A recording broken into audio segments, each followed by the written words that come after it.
AP cabinet సమావేశంలో అవార్డులను ప్రదర్శించారు. పంచాయతీరాజ్ శాఖకు వివిధ విభాగాల్లో వచ్చిన కేంద్ర అవార్డులను ఆ కేబినెట్లో అధికారులు ప్రదర్శించారు.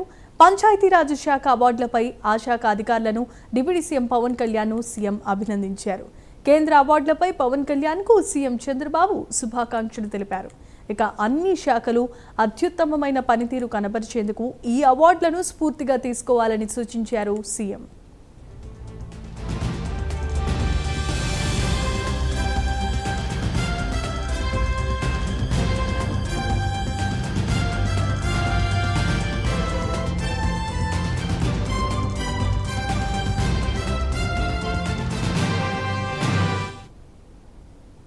ఏపీ కేబినెట్ సమావేశంలో అవార్డులను ప్రదర్శించారు. పంచాయతీరాజ్ శాఖకు వివిధ విభాగాల్లో వచ్చిన కేంద్ర అవార్డులను కేబినెట్లో ప్రదర్శించారు అధికారులు. పంచాయతీరాజ్ శాఖ అవార్డులపై ఆ శాఖ అధికారులను deputy CM Pawan Kalyan CM అభినందించారు. కేంద్ర అవార్డులపై పవన్ కళ్యాణ్కు సీఎం శుభాకాంక్షలు తెలియజేయగా అన్ని శాఖల అత్యుత్తమమైన పనితీరు కనబరిచేందుకు గాను ఈ అవార్డులను స్ఫూర్తిగా తీసుకోవాలన్నారు సీఎం.